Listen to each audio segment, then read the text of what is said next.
Bienvenidos a Hablemos de Trading. Empezamos ya el espacio donde vamos a analizar lo que realmente está moviendo los mercados y como cada semana vamos a poner el foco en la actualidad financiera. Vamos a hablar de divisas, oportunidades, escenarios que pueden marcar los próximos movimientos y para ello, como siempre, tenemos a nuestro colaborador habitual, Gonzalo Cañete, estratega de ATFX, con quien vamos a desgranar todo lo que está pasando ahora mismo en el mercado. Arrancamos. Bienvenido, Gonzalo. ¿Qué tal? Gracias, Miriam. Pues nada, un placer estar con vosotros, como siempre. Entre otras noticias, una de las que ha llamado bastante la atención no es hace poco pensábamos que parecía que el fin de la guerra entre Estados Unidos e Irán estaba cerca, pero parece que de repente han vuelto a encallarse. Tenemos el foco puesto en el programa nuclear, una escalada bastante importante tras ese bloqueo del estrecho de Hormuz. Gonzalo, ¿hasta qué punto esto puede impactar en los mercados, el comportamiento de los activos refugio? Y una cosa más, el posible impacto del petróleo también me interesa porque puede ser clave y me gustaría junto con esto que nos comentes hasta qué punto una subida sostenida del crudo podría trasladarse al resto de mercados, especialmente en las divisas. Claro, vale, muy interesante. Pues a ver, lo primero que sabemos hasta el momento es que la reacción que tiene el mercado frente al fracaso de las negociaciones en Pakistán es la que tenía con el conflicto. Una caída de los futuros del oro, un fortalecimiento del dólar, un repunte del precio del crudo y una caída de los mercados de equity. Es exactamente lo que hemos visto en la apertura del mercado de hoy y es exactamente lo que veíamos antes de que hubiese un alto el fuego o antes de que hubiesen expectativas positivas sobre una negociación. Han fallado tanto Wilcox como Kushner, el yerno de Donald Trump, y J.D. Vance, que fue el que acudió a esa reunión, y la respuesta de Donald Trump ha sido la de poner un bloqueo sobre el propio bloqueo que tiene ya Irán puesto. Por lo tanto, yo creo que la situación es incluso, si me apuras, peor de lo que estaba antes, porque ahora encima tenemos un doble bloqueo en el estrecho de Hormuz, donde ni siquiera los barcos que paguen pueden pasar, porque tampoco les deja de Estados Unidos. Han dicho que quien pague a Irán no podrá pasar. El efecto que esperamos en el mercado del crudo, evidentemente, creo que es de momento poco a lo que puede llegar a ocurrir. Es decir, el mercado todavía no está descontando del todo que esto sea tan malo como parece. Por eso tenemos un crudo que vuelve a repuntar por encima de los $100 el barril. Los rangos están entre 115, 100, 101 dólares el barril y 85 dólares el barril por debajo.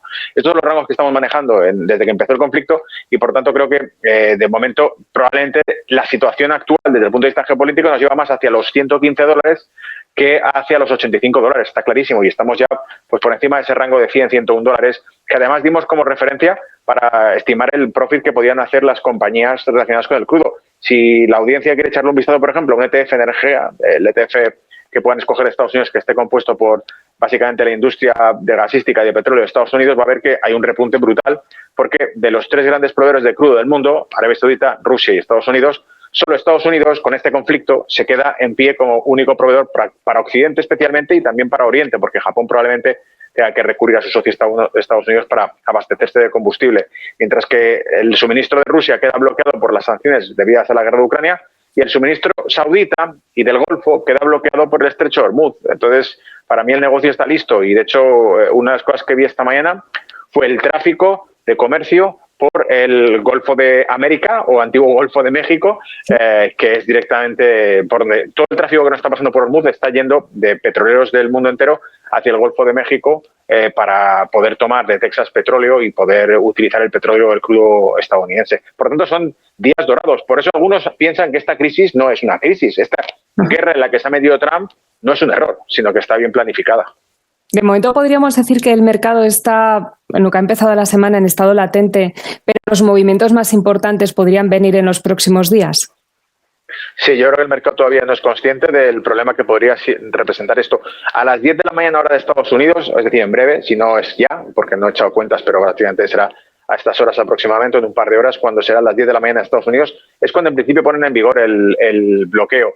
Habrá que ver las próximas horas qué ocurre con los barcos que crucen, porque una cosa es poner un bloqueo a Irán, pero otra cosa es poner un bloqueo a esos países, por ejemplo, buques que comercian con Irán desde antes incluso, que compran el petróleo de Irán. ¿Qué va a pasar cuando pasen por ahí? No tengan problemas con Irán, pero sí lo tengan con Estados Unidos. Y estoy hablando, por ejemplo, de buques de gran calado de China, que tienen en torno a un 15, 14, 15, 16% de importación del crudo a través de Irán. Va a ser un problema, va a haber algún tipo de bloqueo naval estadounidense. No nos olvidemos que nos dijeron la semana pasada que es que el bloqueo naval que está aplicando Irán al estrecho de Hormuz es ilegal de todo punto de vista en la jurisdicción internacional Sin embargo, entonces lo que está haciendo Donald Trump ahora se suma a lo que hacía Irán y también es ilegal. Entonces, ¿cómo van a tratar este tema? Yo creo que el mercado todavía no está siendo consciente de la encerrona. Y algo que nos interesa a todos en este contexto de incertidumbre geopolítica, ¿qué consideras? ¿Crees que estamos ante una oportunidad para el trader clara o más bien es un escenario donde decimos, bueno, el riesgo aumenta y lo mejor es que por ahora seamos prudentes? Bueno, yo para el trader que está trabajando, lo que vería sería fácil, para equity, mercado equity sobre todo, lo que haría sería tomar coberturas por lo que pueda venir. No nos olvidemos que estamos por encima de 6.800 en S&P 500, que no son malos niveles, todavía estamos cerca de máximos históricos. Nasdaq es exactamente lo mismo, por encima de 25.000, 25.100 puntos, no es tan malo. Por si acaso empeora la cosa, y como digo, creo que el mercado todavía no está reflejando realmente la crudeza de la situación, yo estaría con coberturas bajistas en equity. En lo que es petróleo no me metería, a menos que te metas a comprar acciones del sector energético estadounidense, que puede ser interesante. Pero no me metería por lo demás a operar petróleo porque la volatilidad es máxima. Pueden darle un bandazo al mercado y hundirnos cualquier operativa en futuros de crudo en estos momentos. Y por otro lado, un sector que me interesa mucho y que habría que ver esta misma semana cómo evolucionando los resultados financieros. Los resultados del sector financiero estadounidense que presenta resultados esta semana también son cruciales, porque si esto afecta realmente al precio del crudo global, si el problema se sigue prolongando, las probabilidades de que genere una hiperinflación son muy elevadas. Y si genera una hiperinflación, evidentemente los bancos centrales van a tener que subir tipos de interés. Y eso significa que subir tipos de interés es subir la principal fuente de ingresos del sector financiero. Por lo tanto, creo que el sector financiero puede que empiece a descontar profits, beneficios futuros, con la situación actual si hay inflación, porque subirán los tipos y eso beneficia el cobro de préstamos. Recomendación bastante importante, además muy bien, eso es a tener en cuenta estos días.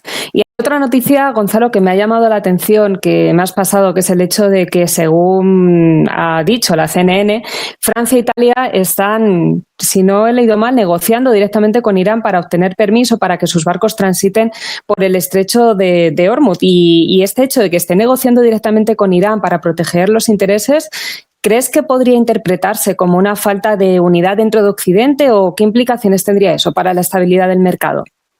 Bueno, para algunos el título que le han puesto a eso es una disolución de la OTAN incluso, ¿no? Porque dicen que evidentemente Occidente tiene una alianza militar que es la OTAN, en la cual está capitaneada por Estados Unidos. Donald Trump se mete en la guerra con Irán y además le dice a los restos de socios que acudan a esa llamada de guerra y que entren también en el conflicto con Irán. Estos lo rechazan y no solamente le dan la espalda a Donald Trump, sino que además hacen acuerdos con Irán, que es el enemigo con el que está enfrentado Donald Trump. Creo que es lógica, responde a los intereses nacionales de cada país. De Francia dice, yo tengo dos opciones, mandar buques y parte del ejército francés a la guerra con Irán, que está perdida, es decir, que no vamos a ganar nada que no pueda ganar Estados Unidos. No va a ser por armas esta guerra, desde luego, es más bien una cuestión de asimetría en la economía de guerra que tiene cada uno de los países por el amplio coste que tiene para Estados Unidos mantener la campaña, mientras los drones de low cost que genera Irán pues hacen que sea simétrica la guerra en cuanto a costes.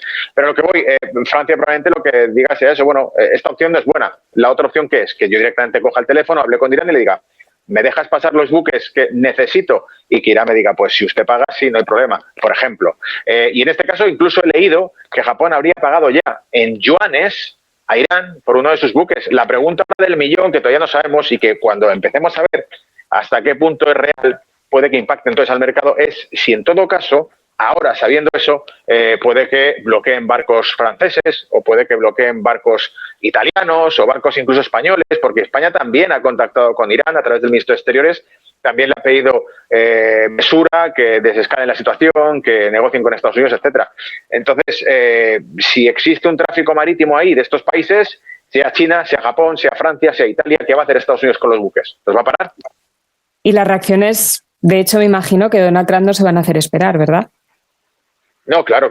Evidentemente Donald Trump es una persona impulsiva, lo tenemos comprobado, que publica directamente en Truth Social lo que está pensando en cada minuto, sí. Y evidentemente eso va a generar volatilidad en el mercado, sin lugar a dudas.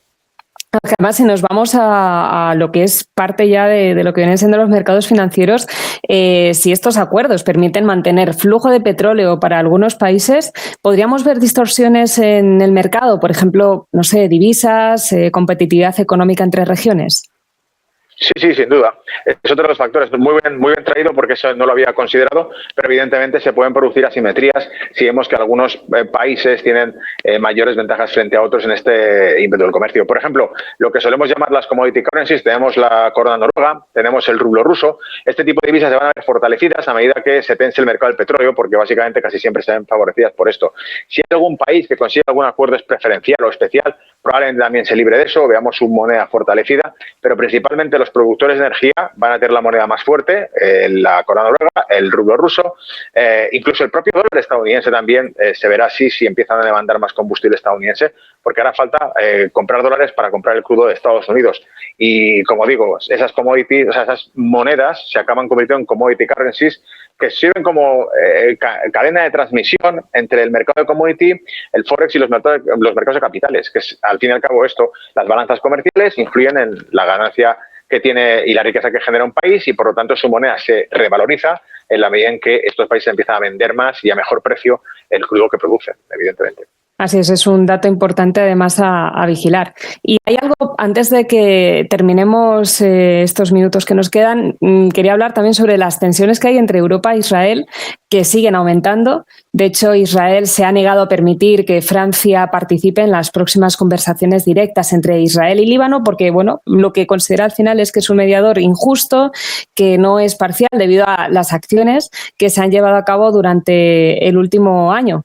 También el hecho de que Israel esté vetando a Francia, criticando abiertamente a España, si no me equivoco, por librar una guerra diplomática contra Israel. Ya han dicho que pagará un precio inmediato, que no están dispuestos a tolerar esa hipocresía ni esa hostilidad. Entonces, ¿qué dices sobre el peso real que está teniendo Europa ahora mismo en el tablero internacional?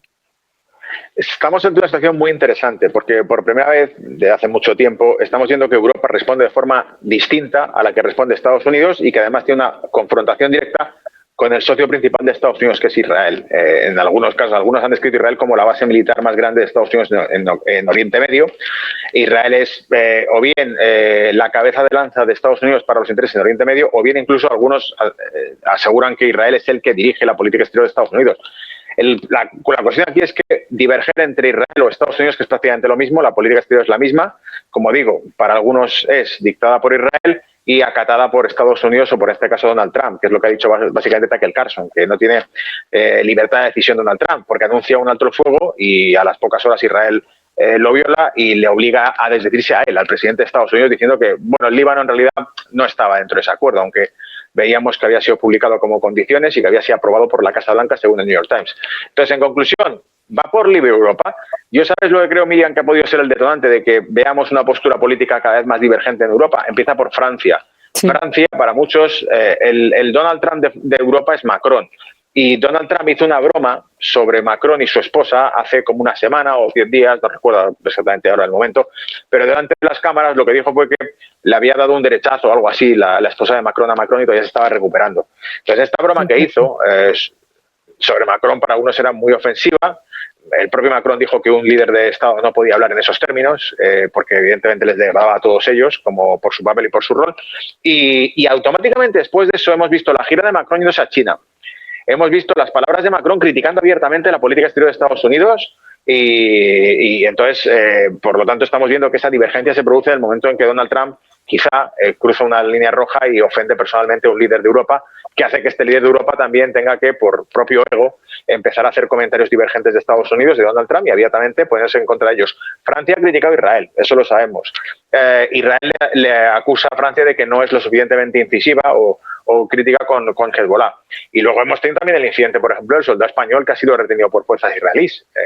Entonces, aquí hay una cuestión en la que la situación de la Unión Europea con Israel no va muy bien las relaciones y probablemente no creo que prosperen, porque además, en la práctica, y hablando de mercados, que es de lo que hablamos aquí, no de política, lo que está claro es que el bloqueo del Estrecho de Hormuz perjudica principalmente a Europa. Y ese bloqueo del Estrecho de Hormuz se produce como consecuencia de un ataque que Israel decide hacer sobre Irán, y que arrastra a Estados Unidos a ese mismo ataque, y por lo tanto aquí los perjudicados son Asia y Europa, el bloque europeo que dice, me bloqueasteis el combustible vía Rusia y ahora me lo bloqueáis vía el Golfo Pérsico con la guerra en Irán. Entonces me estáis dejando acorralado.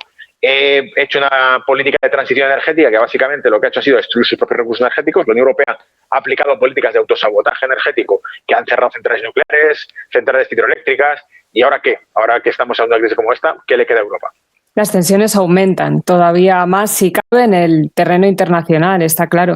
Y ya una última pregunta que me interesa que hablemos de esto es ¿hasta qué punto este aumento de tensiones diplomáticas entre Europa e Israel realmente puede trasladarse a los mercados, especialmente en términos de riesgo geopolítico? Bueno, yo creo que trasladarse va a trasladar y ya está trasladándose. En cuanto a riesgo geopolítico sería principalmente por la vía del sector energético. Es decir, si los precios siguen aumentando, se representa una grave amenaza para la estabilidad económica europea. Europa sale de una recesión. Alemania lleva 3 años consecutivos con un PIB negativo, estancado. Hace un año ya están debatiendo sobre si cerrar Volkswagen. La industria europea ha quedado destruida prácticamente, dicho por Donald Trump. Ayer mismo lo decía en Fox News, en una entrevista por teléfono, decía que la industria europea ha quedado destruida en parte por los automóviles chinos, eléctricos, etcétera. Entonces, la situación de Europa es mucho más débil ahora que entonces. Fíjate cómo incluso Christine Lagarde, del Banco Central Europeo, dijo hace cosa como de 2 semanas, y hablo de memoria siempre porque voy siguiendo esto día a día, Christine Lagarde dijo que afortunadamente la situación de Europa ahora era mucho mejor que la que había en 2022, con el shock inflacionario que tuvimos derivado de la guerra con Ucrania y del cierre de combustible, etcétera.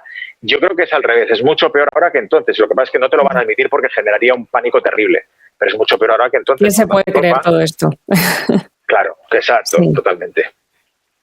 Está claro. Sí, bueno, pues tendremos que ir vigilándolo porque, como muy bien dices, además es verdad que cada día amanecemos con noticias nuevas, con novedades. Tan pronto dicen una cosa como al día siguiente dicen otra.